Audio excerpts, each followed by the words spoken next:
Welcome! This is the Winco 12-inch sharpening stone. I've had this stone for about 2 weeks, but I've been using it heavily. I've sharpened about 8 to 10 knives on it so far, and I've been very happy with its performance. But there are a few caveats which you need to know about. In this video review, I'm going to break it up into 4 parts. First, I'm going to give you an overview of what this product is. I don't think the website description is really accurate enough, so I think this will be helpful so you know what you're buying. Second, I'm going to talk about functionality. How does this product perform in practice? I've worked with this stone for about 3 or 4 hours non-stop, so I have a pretty good idea about how it performs. Third, I'm going to talk about fit and finish.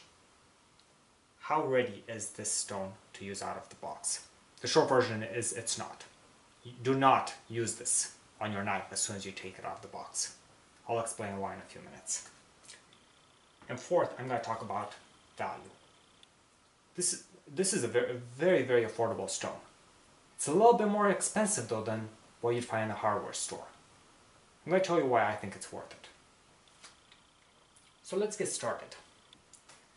To give a brief overview, this is a silicon carbide stone. Now, if we look at the measurements, it is 12 inches by 2.5 inches, and it goes 1.5 inches deep. Silicon carbide stones are really good at one thing, just one thing in particular, and that is beveling your edge, reprofiling the edge of your knife. Now, you probably already know sharpening happens in 3 steps. First, beveling the edge, cutting a profile into your knife.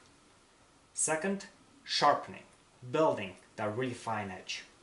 And third, honing, taking and polishing the edge and straightening it out, getting rid of that wire bead that forms. This stone over here, this is only for stage 1. You will not be able to use this stone to get a razor sharp edge on your knife. It's not what it's for. You will not be able to do it. You can spend hours with one knife just running it up against the stone and it will not feel sharp. This stone is only for the profiling. It is not for sharpening. There are other tools for that. A whetstone, for instance, like this one you see here. 1000 grit, 4000 grit. 1000 grit is a good coarseness to sharpen with.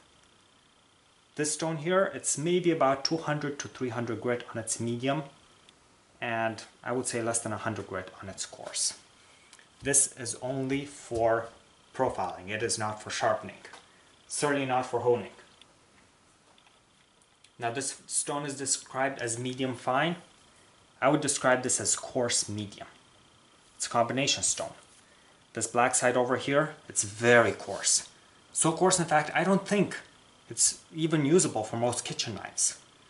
I can imagine sharpening a cleaver on this, or maybe a hatchet on this, maybe a lawnmower blade. I would not take a kitchen knife and use this side on it. This medium side, it's perfectly fine for profiling a kitchen knife. I would not really do it on the coarse side. It's just too rough. You're going to take off too much metal. So let's move on to the next part, functionality. For taking a knife and really carving out a bevel into it. I've done this with about 8 or 10 knives so far. It works beautifully. We can see here, this is one of the Winco knives. I took and I cut a 15-degree angle on the bevel. These come at around 20-25 degrees. I think that's too steep. This stone is perfect for taking your knife and cutting a smoother, finer bevel into it. It really makes the knife feel like a whole different knife.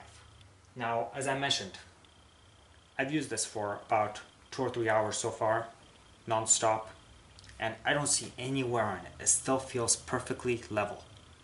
This is great. This stone is going to last a long time. And I also want to talk about the size.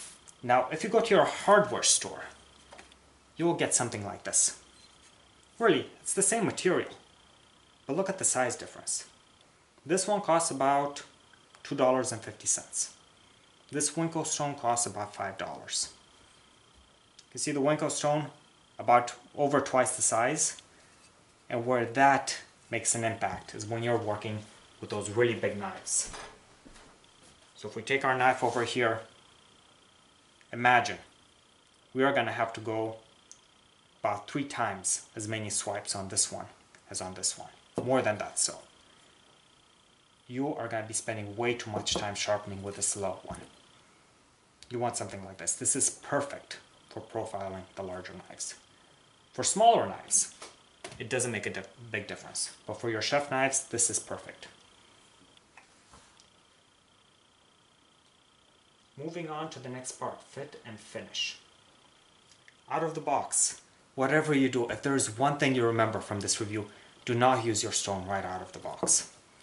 When I got this, it had little pieces of rock protruding out on the edges, coming up on the sides. Difficult to spot at first, but you could feel them with your fingers.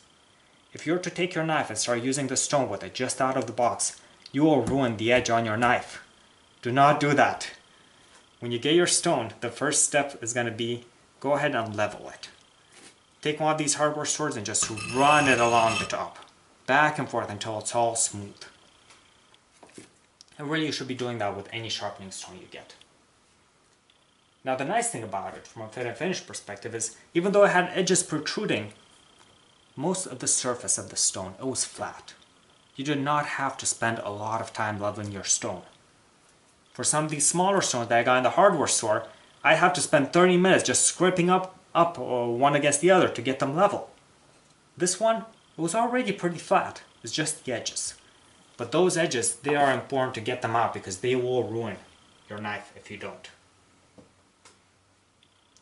Moving on to the last part, value. This stone, like I mentioned, it costs $5. $5 versus a $2.50 stone from the hardware store. This is a great value.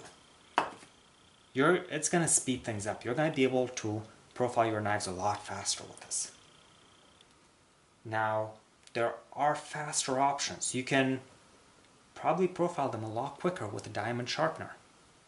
But you'll be looking at far higher price to do it.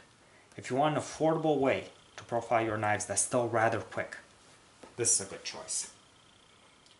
I hope this video review was helpful for you. If you have questions, please let me know and I will be happy to respond.